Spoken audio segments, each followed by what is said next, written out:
All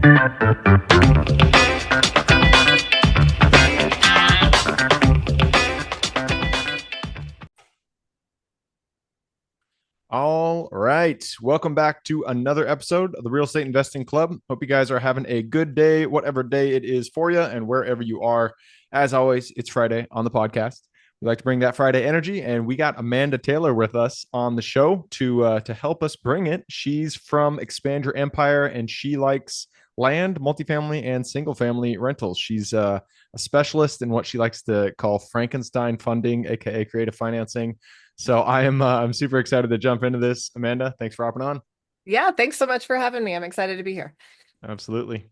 I told you before we get on here, we always like talking or starting with stories. We like to hear how people got to where they are. So why don't you take us to the beginning and tell us how you got here? Yeah, the story is the best part, right? No, I got here by accident, total accident. It was never on the radar. I was in dentistry for 15 years. Oh wow. Yeah, so started with teeth. And I, when I moved from Texas to Colorado, it was for my ex-husband's job, and I didn't have a career, so to speak. I just managed a dental practice.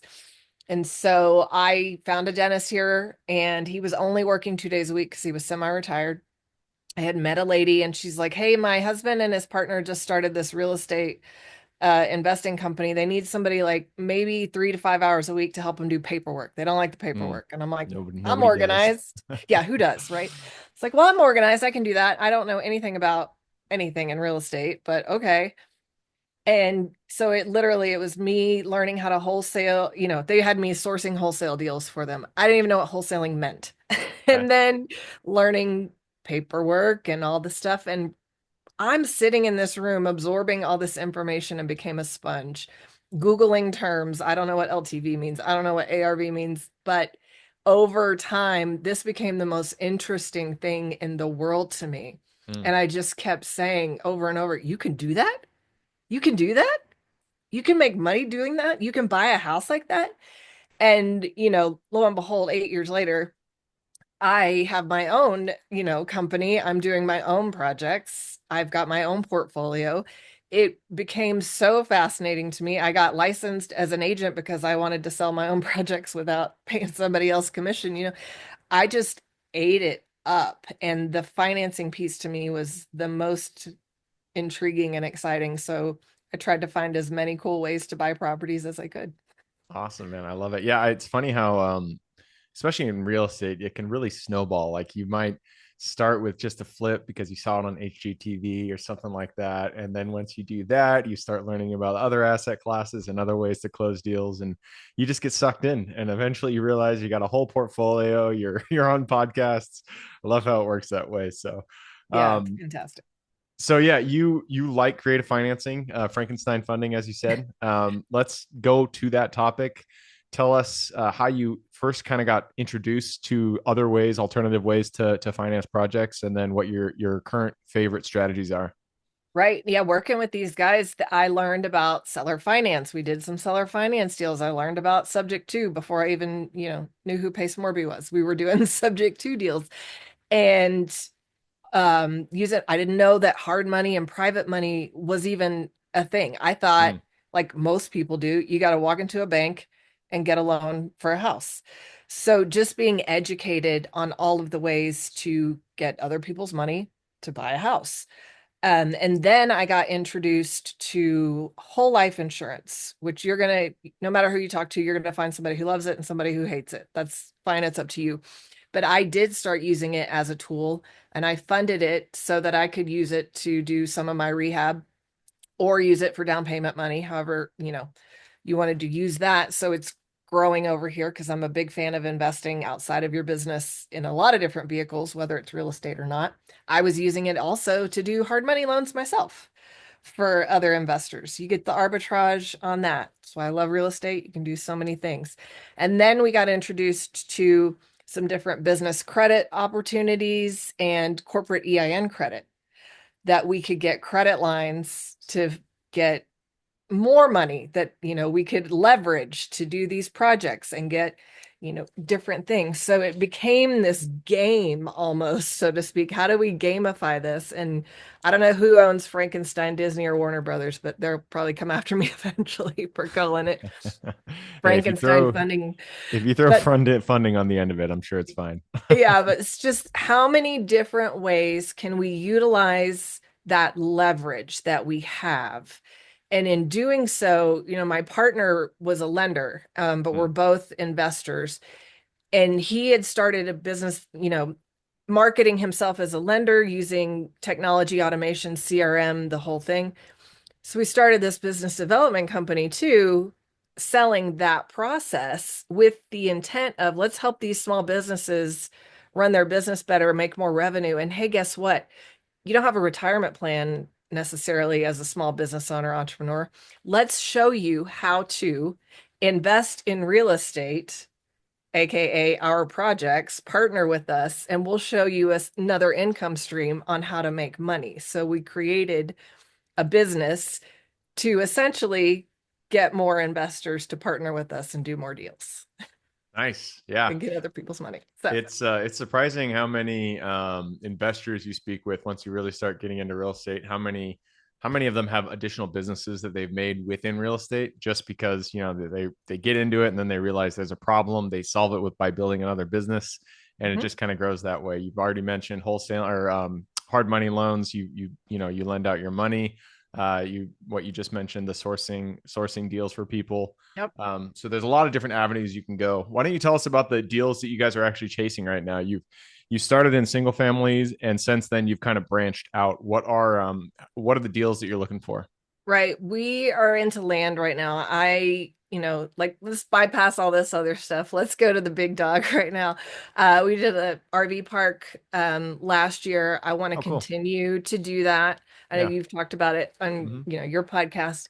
Yeah. The idea is, let's cash flow this land while it appreciates and then, buy it in specifically targeted areas so that while we're cash flowing it, it's going up in value, the market around it is building up, and then we can, build up on that land later and sell off either multifamily or some other structure that's going to make a lot of money. I want to Oh, have interesting. that land That is over. a very unique strategy. So you guys are marketing for RV parks with the intention of later developing it into a different asset, into Yes. multifamily or something.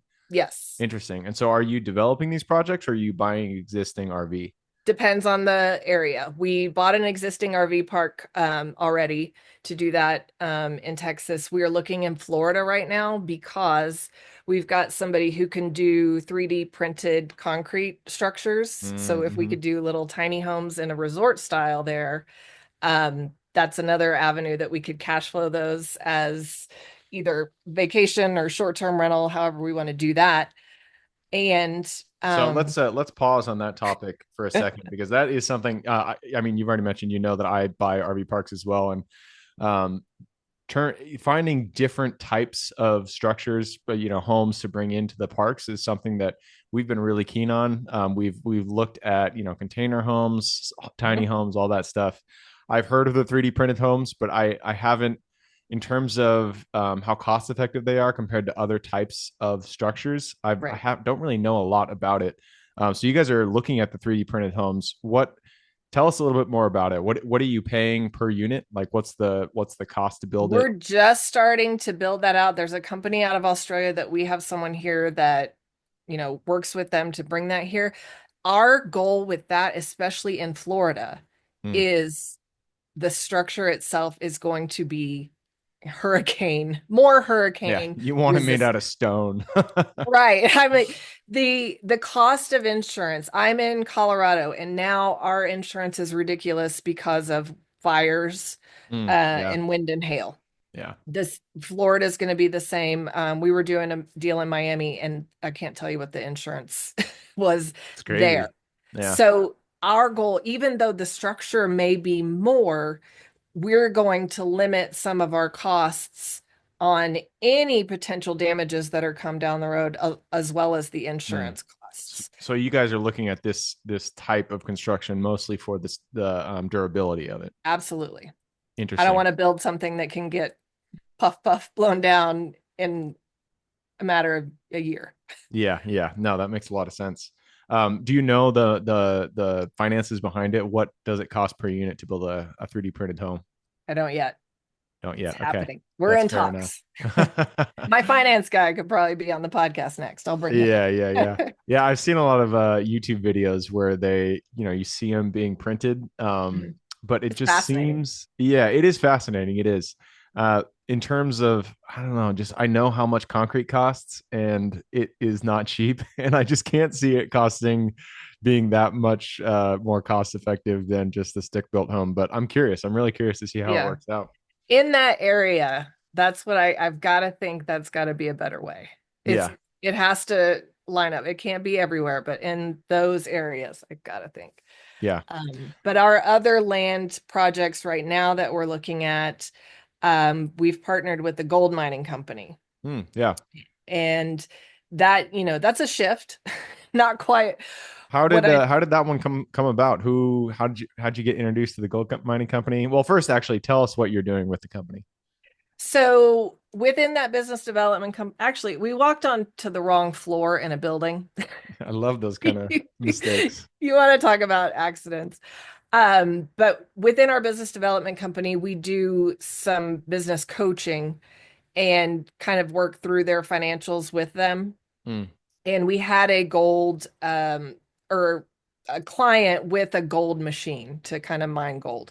And yes, we were in a building Are you and we're talking about you say a gold machine, like a gold sifter, or are you talking about an he's actual digger? no, it is a new patent pending Oh, okay. machine All right. Heard it here to first. extract the tiniest pieces It's out like of gold the fracking. sand that's left over from the gold. Okay. Got it. Got it. Got it. Okay. And yes, went to the wrong floor in a building and there's a gold mining company and just, why not go in and have a chat? And started working with them on some financial pieces and then kind of got more into it. And because of our real estate background, it's like, all right, here's a lot of opportunity for us to partner on some of this because of where we are in Colorado at the Wyoming border. There are a lot of areas that we could help them lease land that they could go into, and we've already brought in a geologist and a river engineer who know those areas that they could go in and extract some gold from there. So we're partnering with them on leasing that land. And I mean, you can make money out of dirt in so many different ways, and Yeah. that's my favorite. That's That's my pretty favorite surprising. thing. Very cool. So let's go back. I'm, we buy RV parks, so I'm so interested in the RV strategy that you guys have because it's something that nobody, we personally do not underwrite to. The future value of the land itself. So tell us what your criteria when you're actually looking for these parks has to be different than, traditional RV park buyer like ourselves. We look for, things you generally look for. We're looking to increase the NOI and just have a good cap rate. And so, but you guys are looking for probably a 10-year timeline in just the value of the land. How does it change? Where are you guys looking for this land? What is your criteria like when you're looking for these parks? Right. Obviously, we want it to be somewhere that people want to go now. Mm, For that reason that we right. do need to cash flow the Because you land. So need to, it's yeah. we need it to cash flow while it's there. Um, but we have to do markets that we know are going to eventually spread. We were So you're looking looking, for path of development, 30 minutes yes, outside major metros, that right. kind of stuff. We were outside of Reno Mm, for one because it was moving into Sparks, Nevada. Those type of things that we know eventually that with the industries that are there, I mean, everything has a risk, right? Everything changes. But with the industries that are there and how they are growing and the employees that they're bringing into those things, you know, residents are going to expand. And if we can hold that land and cash flow it while we have it, and they're going to have to build up mm. that area if we own that land already and we can build up multifamily on there to support the industry growth. Yeah, makes Here we sense. go. So you also have to be assured that you would be able to build multifamily. So it sounds like you're Right. probably looking for specific Zoning. zoning. Yeah. So Yes, you're not looking for recreational RV, anything like that. You're looking for something that has a commercial zoning already. it depends. Okay. You know, that's all that, and we do look very forward. We want to know what the zoning is, and if it's recreational, what can we do? Who do we know? How can we change if that's even a possibility? You know, we look at all the different things. If it's recreational and we can do it and it's going to cash flow and be there, we had one that had a restaurant attached to it and it was Ugh, on a lake, can't which is count me terrible. out. Don't ever do, yeah, I never look at RV parks with restaurants. It's don't like ever I do don't it. want to think about that. So that was lesson number one. Um, but it was on a lake and had a bait shop. But if I, if I did it again, I would say rent that out to lease that out to somebody else who wants to run a business in a restaurant and a bait shop on a lake. And then I'll just take that money and handle my RV park. Yeah. But little Cool. things like that. Yeah, the goal is let's cash flow the land in an area that we predict is going to have some major growth and appreciation in an area that's zoned that we will eventually be able to either sell the land to somebody who's going to develop it or develop it ourselves. Nice. I like it. That is a unique strategy, and I think it makes a lot of sense. Yeah. RV parks, well, it depends on where you buy them. They can be the cap rates have been going down, especially since people have caught on to the value of a long Yeah. term stay RV park, which is our favorite strategy of Mhm. buying parks. So cap rates have definitely been going down. So I'm sure it's a little bit more difficult to find parcels of land at a reasonable price that you think you can further develop. But if you can find it, it sounds Right. pretty unique. And we have boots on the ground in a lot of different places. And our strategy, however selfish it may be, is like let's find as many projects and cool places that we want to go so we can just hop around and monitor those projects. There But you go. it And you have works. an RV park to stay at as well. Yeah, exactly. Got a free place to stay. All right. Well, hey, it looks like we have run down the clock, so it's time to jump into the quick question round. Are you ready? Let's do it. Let's do it. Starts with education. It could be any form. It could be a conference you've gone to, mentorship program you've been a part of, book you read, movie you've seen, anything. But I need two recommendations, one for general life wisdom and then one for real estate. Oh man, the person I listen to the most is Alex Hormozy, whether and I love that guy. it's not necessarily real estate related, but the idea of how he markets, looks at business, looks at Mm-hmm. opportunities. I would say I've read his book and I listened to his podcasts. I read two of his books, so I would say he's probably my go-to, the first that comes to mind. Nice. Yeah, Alex Ramosi, he has really good stuff. I watch him on YouTube a lot, and I like his content. It's pretty insightful. Pretty. It's not. Yeah, I think it's very like standard, but he says it in a way that you're like, duh, of course I should be Yeah, doing this. it makes so much sense. It's like, okay. Yeah. All right. Next question is for your younger self. So let's go back to the Amanda who was still working in the dentist's office so many years ago. Go back to her, look her in the eye, give her one piece of advice moving forward. You are way smarter than you think you are and could be capable of so much more. So get out there, and even though you're intimidated, do it anyway. Face your fears. I love it. Yeah. Great advice. All right, next question is about the US. It's a big place. There is a ton of opportunity out there. We're going to answer this question through the lens of your RV park project. So, what metro are you most excited about investing in today? Like I said, outside areas in Nevada and southern Florida. Nevada and Southern Florida. All right. All right. Next question is about finding deals. It all starts with getting in contact with the seller and penning that purchase agreement. So, what's your favorite way to generate leads and find new deals?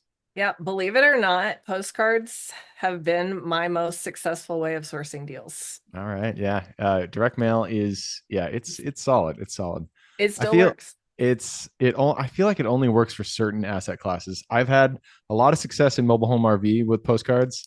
I've had virtually zero, not zero. I bought two self storage facilities off postcards. But self storage, I've had a lot less success. Even single family, I've had a lot less success on with postcards. But it does, for some reason, I feel like it works with RV and mobile home parks. Yeah. I don't know why that is. They don't get hit as much as SFRs, maybe. There you go. All right, next question is about lessons learned. It's not every deal that we get into goes the way we expect it. In fact, Mhm. many times something goes wrong, and that's when we get to learn a lesson. So, what was a deal that you got into that went a little sideways for you? And then what was the lesson you pulled from it? It's really, if you're going to partner with somebody, You don't just do your due diligence on the deal, do your due diligence on your partner as well. Yeah. And I will say that. Yeah. That is The most very, expensive mistake you can make sometimes is who you do a project with. yeah. Yeah. I'm a huge fan of partnerships. I think it's really good. It's never fun. Even I don't even like doing projects as a lone wolf, but Yeah, it's definitely something you need to go into with eyes wide open. absolutely. Understand exactly what everybody does, what their roles are, and then what their expectations are. And that's just like any relationship, it's the best way Yep. is clear communication. So good. And just like any project, start with the exit in mind. Know that that's a likelihood and at least have it on the table. There you go. All right, next question is about money. It does take money to make money in real estate. So, what is your favorite way to raise capital? I have made such good relationships with people who are my hard money lenders. I've actually gotten them, they trust me. They know that they can trust me, and I've been able to work them down to some pretty significant low interest rates on the loans and bring them in as equity partners on the back end. So I think Nice, that's been a really successful way for me to do it. very smart. All right, that leads us to the very last question. This is for the listeners. You've given us a lot to think about. I'm sure people want to reach out, get in contact with you. This is a two-parter. Where can they find you, and then what can they expect when they reach out? You can find me at expandyourempire.org. That is my website. Within it, you will find community, coaching, and courses. I've got just about everything on there. My goal is just to educate and empower people on all the investment classes that we have available as especially self-employed people and entrepreneurs. Obviously, real estate is my favorite, but there is a world of opportunity out there for us to build and grow wealth. We are not limited. And I just want to be there to empower everyone to expand their empires. Let's Perfect. I go. love it. All right, I will put that link in the show notes. So if you guys want to reach out to Amanda, all you got to do is just click the little more in the description. It's going to pull down that full description, and in there you can find her links. All right, Amanda, that wraps it up. Thank you very much for hopping on the show. This was fun. Thank you. Absolutely. For everybody who's with us today, thank you guys for showing up. You are the reason we do this. So if you guys have any questions, reach out to me, Gabe at the realestateInvestingClub.com. If you guys want to support the show, just leave us a review. Other than that, I hope you guys have a great week. Keep rocking real estate, and I look forward to seeing you on the next episode.